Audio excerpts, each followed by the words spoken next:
oh ya ini kayaknya oke nih kan, kira-kira begitu. Cerita dong sedikit. Apa benar itu Jikun Sprint itu lu bisa totally bergitar bersama dengan Jikun Sprint? Iya, kalau dalam proses kreatifnya begitu. Jadi tadi saya bilang bahwa dari intro sampai koda itu saya yang bikin kalau di Jikun Sprint itu. Jadi Oktav, Koko dan Kevin ngikutin. Vokal pun saya ngasih guide, meskipun suara saya fals, tapi saya tahu maksudnya gini. Tepuk tangan ya semuanya. Yes. Sore ceria 1 Desember 2020, berarti kurang lebih 30-an hari lagi, 1 bulan lagi kita akan masuk ke tahun baru 2021 ya. 2020 tetap rock and roll, tetap happy, tetap funky pokoknya. Dan kali ini kita ada masuk di belajar musik di hari Selasa di Sinkron Cafe Ciputat Sawah Baru bersama dengan Sinkron Art Syndicate. Tepuk tangan dikit enak nih. Wow, cakep. Lebih meriah lagi. Lebih meriah lagi. Lebih meriah lagi. Thank you banget. Dengan gue sang idola MC dan juga ada drummer kita Amul, rock and roll. Kasih dikit kayak tadi. Kasih dikit. Dikit aja. Ambul. Kesep. Ambul bukan Amul. Oh, Ambul. Ambul bule. Ambul? Bule. Ya, berarti kita ganti nama jadi Ambul. Nih warna rambutnya merah. Dan ada lagi si Doger Tea. Ya. Doger Tea. Instagramnya @sidoger, G-nya 2. Dan the one and only guest star kita kali ini. Siapa? Jeko. Tepuk tangannya semuanya. Biasa dipanggil juga Jiks atau Kang Jiks atau Kang Jikun atau apa whatever ya, pokoknya sebangsat-bangsatnya lu aja, lu mau panggil apa kek, orangnya pasti nyaut rock and roll ke orangnya. Ya, kali ini kita akan belajar musik nih, tapi perlu kita tanya dulu kali dikit-dikit ya. Boleh. Ya, Kang ya, kita tanya dulu dikit-dikit. Setuju gak, Bor? Tanya dulu dikit-dikit ya. Kita tanya supaya kita nggak penasaran, dan gue janji tidak akan lama-lama lagi, ya kan? Langsung aja, kita tidak akan panjang lebarin lagi, karena kalau terlalu panjang kasihan ceweknya, terlalu lebar juga kasihan cowoknya. So, tepuk tangannya semuanya. Yoi. Langsung aja. Dari kapan lu mulai kenal gitar? Dari kapan lu mulai kenal gitar? Dia bingung langsung dadakan begini ya. Langsung aja. Ya inilah dia, namanya Sinkron Cafe. Dulu kenal gitar itu dari SMP kelas 2. Lu belajar atau memang lu sudah punya bakat, atau lu belajar dari bokap lu atau dari keluarga lu atau dari family atau bagaimana? Saya dilahirkan dari keluarga bukan musisi. Bukan musisi. Oke. Bukan musisi, notabene. Iya. Lu berapa saudara? Brother? Saya 4 saudara, berlima. Berlima? Saya paling kecil.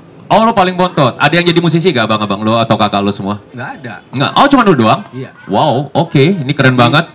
Jadi saya dilahirkan di keluarga akademis. Oke. Jadi bapak saya almarhum itu dosen teknik. Keren nih. Ketemunya integral ya, kalkulus, diferensial. Aduh, bahaya. Teknik mesin. Teknik mesin, keren. Menciptakan mesin tenun. Oh, mesin tenun. Oke. Keren banget. Mesin tenun yang memakai kepompongnya ulat sutra. Oke, kepompong ulat sutra. Dipinti keluarin. Itu dikeluarin dari si ulatnya tuh jadi berupa benang, jadi dibikin dipintal. Jadi berarti dipencet ya, jadi dia keluar dipencet ya keluar. Secara detail saya agak lupa, tapi memang seperti itu kata. Jadi ada alutan benang, jadi akhirnya tersusun lah jadi benang, tapi jadi kain.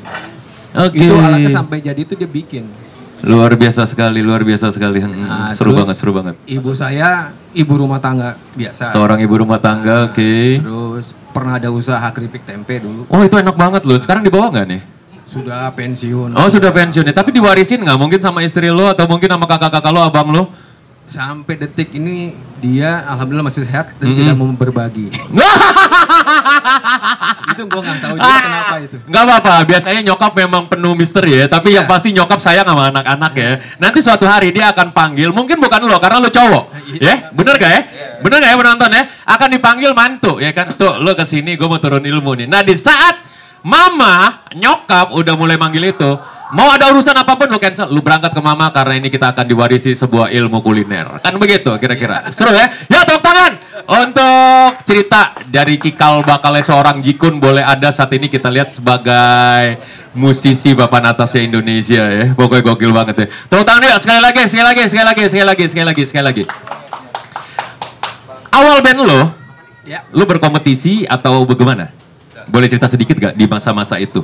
Maksudnya band yang mana nih? Mungkin Dulu ketika lu lagi baru-baru mulai, lu kan biasa kalau kita baru mulai biasanya gue ngeband ceritanya gue ngeband, gue tampil di panggung. Nah, lu pernah juarain event atau apa, pernah ada sesuatu yang menghebohkan nggak yang lu inget di zaman itu? Dulu masih SMP tuh masih masih ikut-ikutan ya. Karena saya sendiri pun main gitar karena tertarik sama satu kelompok teman-teman yang tinggal di Cikaso, Bandung. Cikaso itu tuh kental banget dengan Stone dan Beatles. Jadi nongkrong mereka bernyanyi seperti itu, saya ngeliatnya itu keren banget gitu. Ya, jadi saya banyak belajar dari mereka. Jadi ikut-ikutan ngeband sama mereka. Jadi gabungnya sama mereka juga akhirnya. Naik panggung pertama kali sama mereka pun? Belum naik panggung. Oh, belum naik panggung, oke. Masih latihan terus, oke. Panggung pertama saya mainnya di perpisahan sekolah SMP waktu itu. Pecah gak waktu itu? Pada nggak ngerti. Tapi kategori secara lu pribadi sama teman-teman, sukses gak perform waktu itu? Ya karena sebuah effort, latihan, belajar, tampil di kelas waktu masih SMP, berasa itu adalah sesuatu yang ini banget ya, achievement lah gitu. Yes, jadi sebuah pencapaian di waktu itu, wah ini gokil banget men. Wah ini kalau orang Jawa Barat bilang, orang Bandung bilang, oh Edun itu namanya, ya Edun. Bisa. Edun anjing ya gitu ya. Nah itu bahasa familiar, itu bukan bahasa kasar sih, tapi memang ya, itu bahasa pergaulan ya. Di Bandung tuh anjing tuh kayak apa? Kayak halo brother gitu. Brother, halo lo, keren gitu. Kalau di Bandung mah mana wae tuh anjing. Jadi memang hal biasa ya. Jadi bukan sesuatu yang kemana aja lu bro? Iya, benar. Jadi jangan sampai orang salah pikir, lu kasar banget sih negor gua. Ya enggak, itu bahasa pergaulan ya. Itu kultur dari sebuah budaya Indonesia. Yuk kita tepuk tangan untuk Indonesia kita, yuk merah putih kita. Ini gokil banget. Ger, ada yang mau tanyain nggak, Ger? Tadi kan teman-teman di Cikaso itu sampai sekarang masih pada eksis nggak di musik tuh?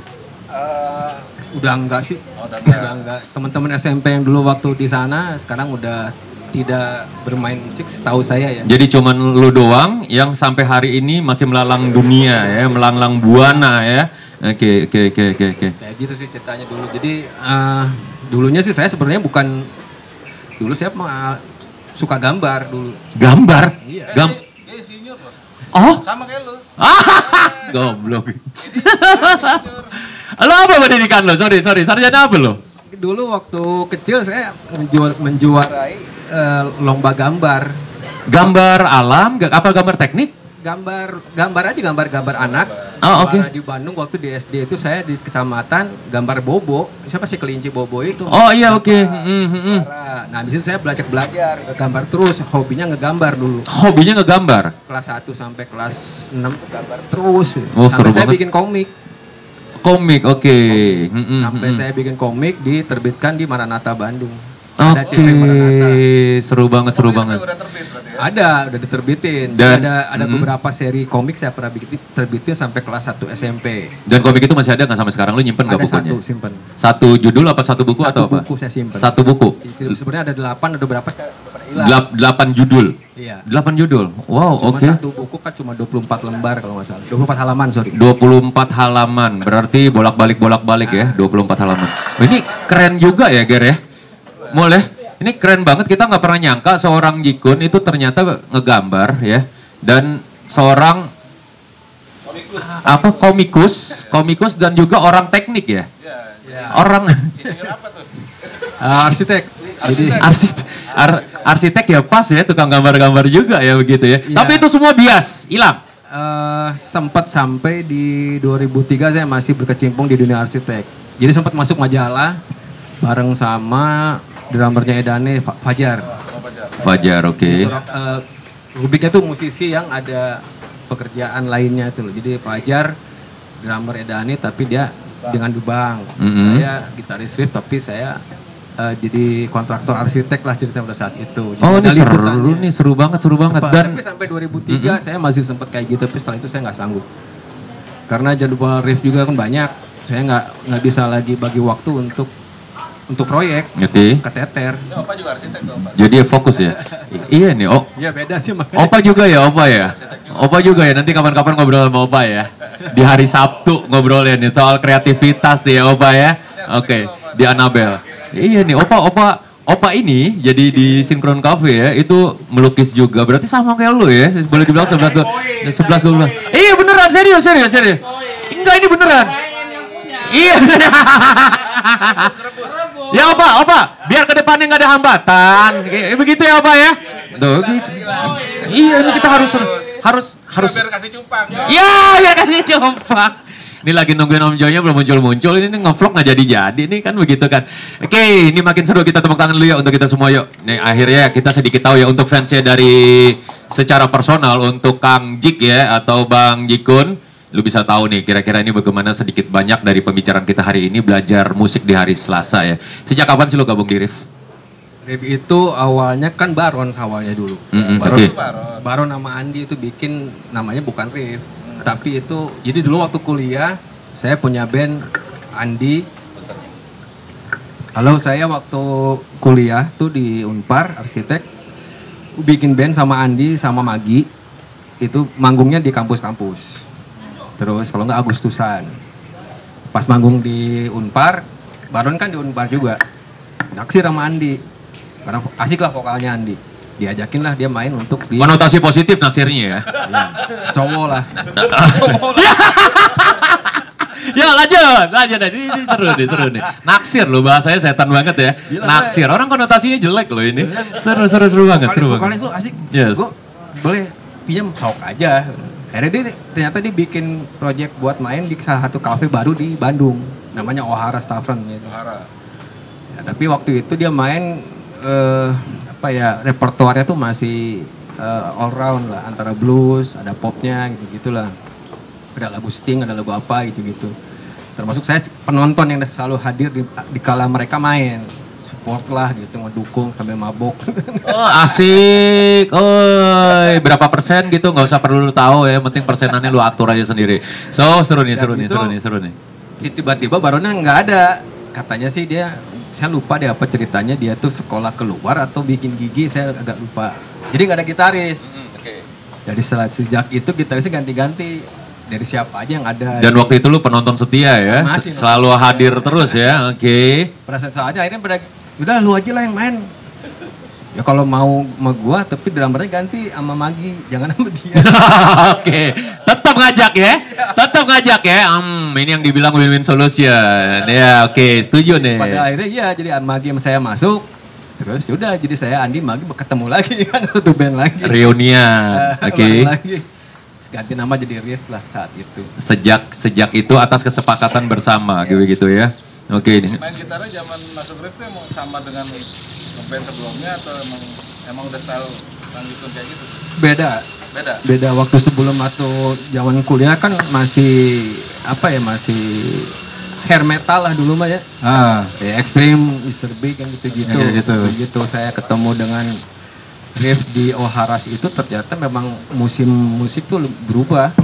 Beda ya? Beda, alternatif itu ya. Ada grunge, ada pop. Yang pola mainnya pun berbeda dengan apa yang dilatih, apa yang belajar dari kemarin. Itu nyesuaiin gimana tuh? Jadi, saya bilang sih pada saat itu tuh sebetulnya cukup merusak ya? Cukup merusak. Ya, jadi waktu itu ya kebayang lah dulu kalau ngulik lagu kan lagu ekstrim Stupid Dead lah gitu, nggak bisa sehari jadi gitu Pak. Iya. Kan ngapalin dulu, latihan lagi biar dia emang di luar kepala, terus latihan ketemu anak band, terus macam-macam lah gitu kan, prosesnya cukup lama ya. Begitu mendengarin yang tadi kayak Green Day, kayak Pearl Jam, anjing bingung nih lagu apa sih? Tapi kayak yang gampang tapi susah. Iya. Jadi memang harus paham dulu sama mereka lagu-lagu itu seperti apa. Akhirnya ya itu semua dilupakan dulu yang pola-pola lama itu, jadi larinya ya masuk ke daerah area itu tadi. Enggak, kalau di Riff itu berarti kayak apa? Kayak main gitarnya tuh kayak gimana tuh, Ajik? Ya. Misalnya kan kalau yang lama-lama mungkin ke pengaruh sama era-era musik klasik rock atau ini kan? Kalau di Riff itu kan banyak kan main apa ya, kalau mainnya ya sesimpelnya kayak gini lah, lagu Raja aja. Raja. Ini kan dulu main di ini chord pop sebenarnya kan. Terus komposisinya ke E, ke D, itu kan kayak gitu kan, itu nggak pernah ada waktu dulu main di mana namanya di eranya kita dulu waktu zaman hair metal mah nggak ada yang iya nggak ada gitu. Paling kalau ada kayak lagunya SD ya.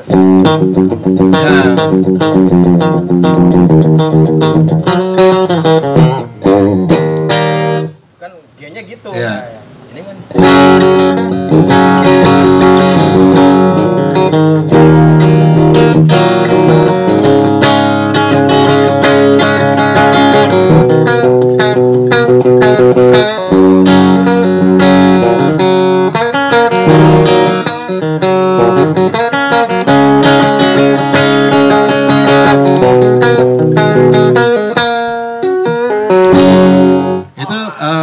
riffnya Wow. pop tapi dibawanya dengan Tepuk tangan dulu. Lebih keras lagi. ya agak keras apa ya kan apa nuansanya agak keras tapi tetap riffnya riff pop gitu ya. ya, jadi itulah maksudnya kalau namanya musik alternatif sepertinya yang notasi yang disampaikan tuh adalah musik pop. Musik Tapi pop. gitarnya sendiri terserah mau dibikinnya memang awalnya dari latar belakang gitar sukanya metal atau bisa dimasukin tapi dengan porsi yang sesuai. Zaman itu nggak takut apa namanya apa nggak takut kan pendengar musik Indonesia zaman itu masih yang kurang lebihnya kan sirama lah ya yang dengarnya gitu-gitu. Itu gimana tuh nyiasatin supaya ini lagu riff ternyata malah jadi meledak tuh gara-gara salah satunya kan riff gitarnya. Iya, jadi nggak nyangka aja sih, nggak pernah berpikir bahwa ini tuh sebuah formula dari rumus bahwa kalau begini nggak pernah. Oh.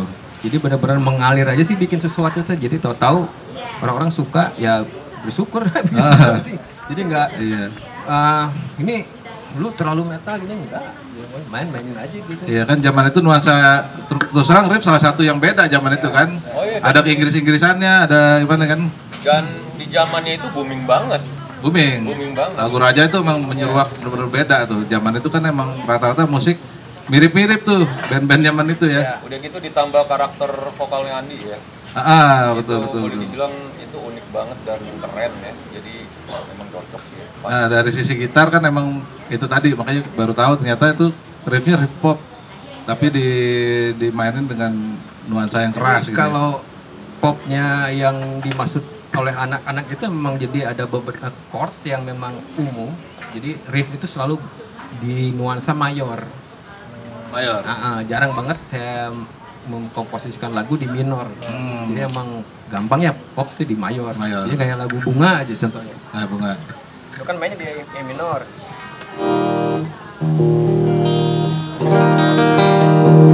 Kan kayak lagu, karena saya dulu sering mainin lagu-lagu yang cover version tadi. Beberapa lagu tuh ada yang selalu pakai komposisi E mayor yang gini.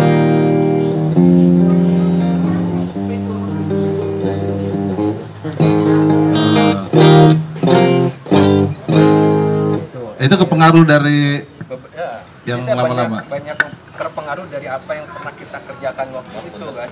Yang waktu zaman kita menjadi band cover version tuh banyak ilmu lah ceritanya lah. Jadi akhirnya banyak belajar, jadi saya bisa menyimpulkan kalau mau bikin lagu ya kayak gimana, kayak gitu. Tapi jangan sampai terlihat seperti itu. Oh, jadi nggak salah dong kalau gitaris misalnya dia bikin lagu apa atau bikin apa licks di main gitarnya itu ada influence dari yang dia ngefans itu nggak apa-apa dong berarti.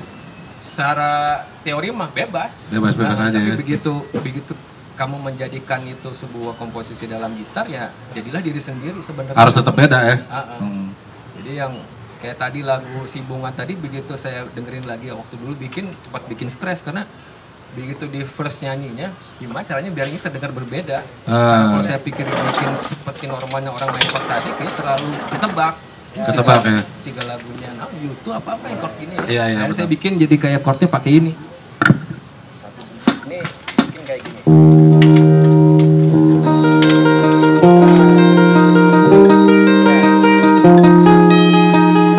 Oh, Lagi ada. di sini.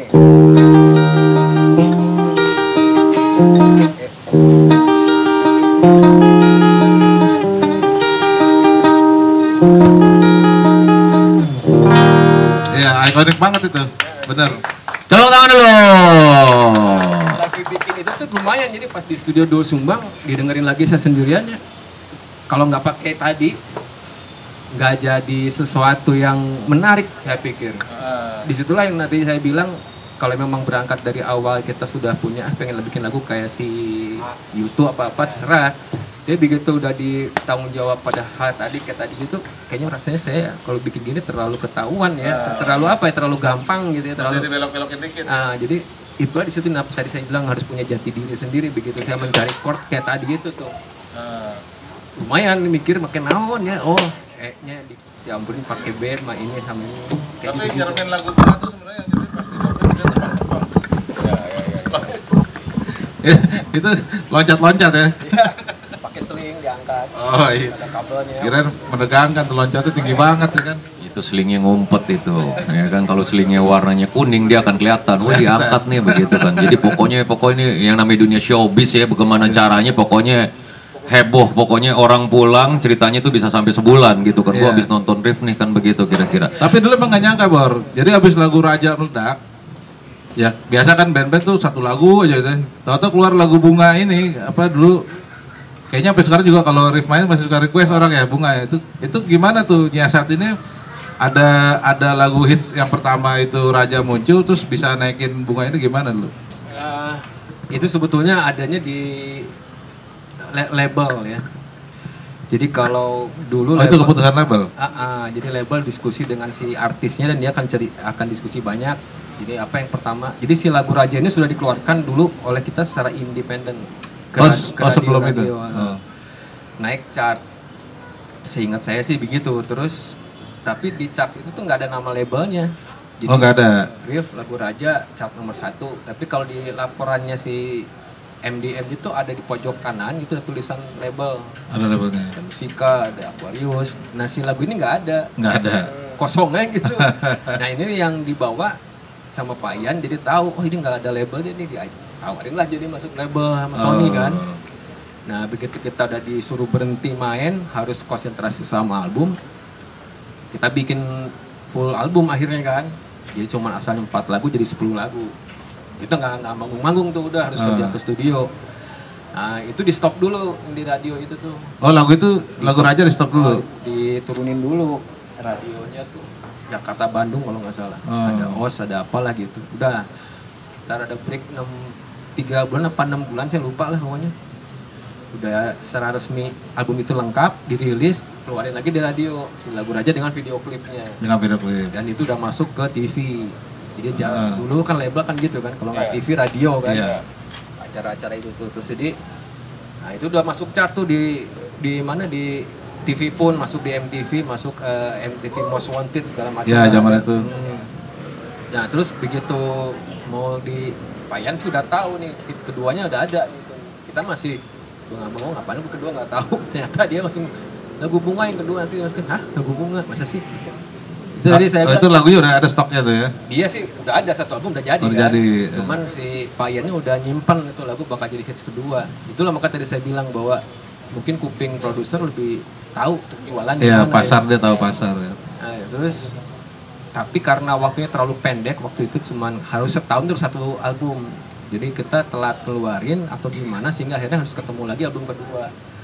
Harusnya sih di album pertama itu ada 3 lagu ada yang 3 lagu jadi hits dikeluarin secara video klip tapi nggak ke Uber lah. Lagu yang ketiga setahu saya itu Jenny waktu itu harusnya. Jenny Jenny ya. Itu kan tadinya, tapi ya udah kita nggak jadi, udah harus bikin album kedua, balik lagi ke studio lagi, bikin lagi. Jadi kita harus berkreasi lagi, bikin album kedua yang menurut saya agak berbeda dengan album pertama. Jadi warnanya juga hitam kan. Iya. Album pertama berwarna enak, gitu. Kupingnya juga sekarang berwarna hitam. Yang ada foto sepatu joroknya. Itu yang 7. Oh, ke-7. Kurang belajar gue. Tapi Jenny tadi sebenarnya tuh lagunya asik banget tuh ya. Padahal apa? Itu permintaannya pernah udah dibikin harusnya ketiga. Jadi, tapi pas kenyataannya terlalu pendek waktu akhirnya dibikin album kedua ya udah. Nah itu yang album kedua itu yang ada lagu Aku Ingin ya.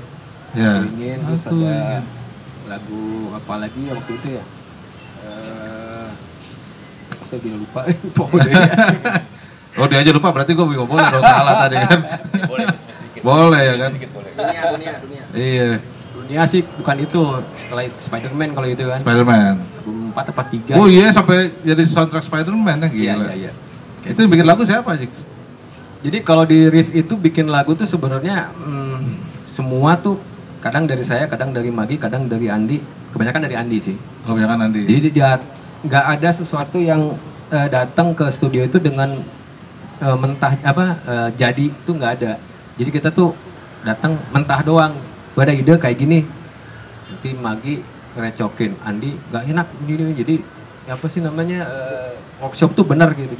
Jadi nggak bisa dari intro sampai koda berdasarkan keinginan saya, nggak bisa. Biasanya tuh Andi dulu bikin lirik atau Ajix bikin riff gitar dulu, kan kayak tadi Sandy tadi kan dia bikin lagu bisa sambil senandung atau apa gitu. Nah itu biasanya tuh kalau kayak gitu dari Andi. Oh, dari Andi. Andi datang, ada chord lagunya gini nih, udah jadi liriknya udah ada. Oh, udah tapi ready. dia nggak menentukan kayak apa warna musiknya. Oh. Begitu pas gitu saya dengerin, gimana kalau diganti begini mainnya, nah itu bisa jadi berubah kayak gitu. Kayak gitulah contohnya kalau di riff itu, jadi nggak ada yang satu paham dikerjain satu orang terus semuanya ngikut, nggak ada. Oh, jadi memang bareng-bareng tuh ya? Rombak bener-bener gitu. Jadi satu yang dibawa ke studio bisa berubah jadinya. Sebenarnya genrenya apa sih zaman itu? Riff itu kan memang beda tuh. Ada nuansa apa ya? Britishnya ada. Kalau riff itu kan alternatif rock sebenarnya. Oh, masuknya alternatif rock ya? Jadi ya rocknya waktu dari tahun 90-an ya seperti itulah. Iya. Gimana, Bor? Ini kan Ajix ini kan selain riff kan dia punya Jikun Sprain juga nih. Itu beda tuh genrenya tuh. Nah ini yang gokil. Itu gimana ngebedainnya tuh Ajix waktu bikin Jikun Sprain tuh? Kenapa? Apa karena kurang puas dengan Iya, riff atau ini yang boleh dibilang gini nih, Ger. Nih kalau yang gue dapat nih masalah riff, nih kita taruh dulu riffnya. Sementara sekarang ini muncul Jikun Sprain. Jadi kalau kita lihat dari teman-teman bilang ini Jikun lebih ekspresif di sini, lebih total. Heavy metal kayaknya. Ya, jatuh-jatuhnya lebih begitu. Jadi istilahnya ide-ide semua kemauan ya tetap ada yang namanya teamwork, ada yang namanya workshop berjalan tetap, tapi kayaknya mungkin bukan otoriter juga ya, tapi mungkin kayak ini maunya gue begini, kira-kira sama tim dari 3 player yang lain, dari 3 personel yang lain itu bisa, oh ya ini kayaknya oke nih kan, kira-kira begitu. Cerita dong sedikit, apa benar itu Jikun Sprain itu lu bisa totally bergitar bersama dengan Jikun Sprain? Iya, kalau dalam proses kreatifnya begitu.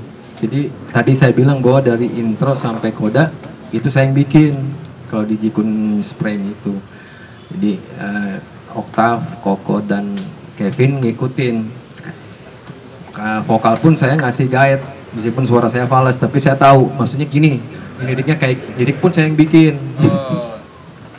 Lirik saya yang bikin, cuman saya fals suara jadi ini nih kok caranya nih, gini. Oh bisa Kang, gini nih. Ada itu bener tuh. Nah, pemain gitar bukan bisa nyanyi biasanya? Dari dulu saya nggak pernah berlatih nyanyi. Iya. Jangan. Tepuk tangan semuanya yuk. Ini perlu nyanyi gak sih sedikit? Nggak usah kali ya? Jangan ngelik aja. Oke, so seputar Jikun Sprain. Jadi di situ semua ide akhirnya saya yang bikin. Jadi Oktav yang main bass, Kevin semua ngikutin. Beda dengan di riff ya itu. Kalau dia tadi kan benar-benar bareng-bareng workshopnya, jadi satu lagu ide datang belum tentu juga jadinya kayak gitu. Kalau yang di Jikun Sprain mah datang dari saya jadinya pasti seperti itu. Jadi apa yang saya bayangkan akan keluar sama, kurang lebih kayak gitu. Iya. Seru ya, bikin seru. nama Jikun Sprain katanya ada sejarahnya tuh. Ada ini sejarahnya atau bagaimana? Iya, awalnya dulu kan saya tangan patah tahun 1999 pas sebelum tur sama Slang. Masih udah di riff, tangan patah gara-gara setir mobil. Apa palang setirnya kalau saya tuh ngebanting ke sini. Tangan kanan, tangan kiri? Bengkok makanya. Oh iya kelihatan. Tapi sekarang udah oke ya, bisa ya? Padahal gitaris kan. Nggak sempurna juga, tangan saya nggak bisa 90 derajat. Coba kalau ini gini 90 derajat nggak? Oh iya begini. Nggak bisa. Lebih turun lagi bisa sedikit? Nggak bisa ya? Ketahan. Pengaruh nggak tuh main gitar? Oh iya. Makanya sprainnya tuh. Jadi di tahun 2006 udah mulai kerasa tuh patah selama 6 tahun tuh kalau main gitar kelamaan dia suka kesemutan, kebas-kebas. Nah itu penyakitnya itu. Sampai sekarang masih berasa? Kemarin sempat berasa lagi pas abis anakku kedua lahir, ada kejadian lagi yang bikin stres juga. Aduh, ini kenapa tangan balik lagi kayak waktu itu lagi? Dan ketika otomatis lagi kumat, itu artinya memang nggak bisa berfungsi sama sekali. Iya, berhenti aja. Jadi kayak pegang gitar gini, ini suruh kesini aja nggak bisa, diam aja gini. Lo jangan bicara fungsi apa nih? Oh, nempel begitu. Fungsi apa nih? Nempel. Tapi berarti nggak bisa cepet kayak gitaris tercepat Ezra Simanjuntak. Iya, itu minggu depan ya, orangnya ada nih ya.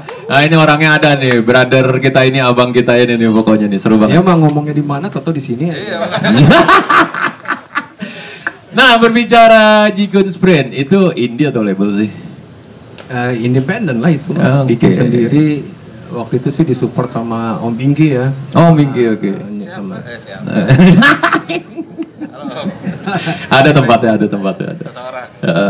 Samuan ya. Jadi, sebagian sama dia disupport, sebagian dari saya ada gitu. Jadi Oke. barengan lah ya untuk menghasilkan album itu jadi. Itu yang 2017 saya bikin.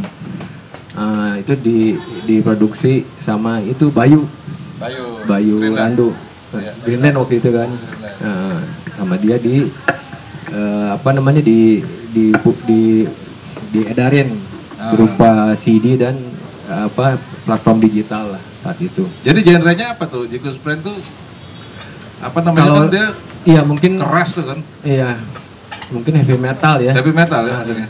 Emang Kalau- beda tuh totalitas. Iya, kalau ditanya apa bedanya ya, karena kalau dipikir-pikir, kalau orang kan modelnya main di band anu, bikin satu lagi, biasanya dia ganti posisi modelnya, jadi di Iya. situ main gitar, di sini nyanyi.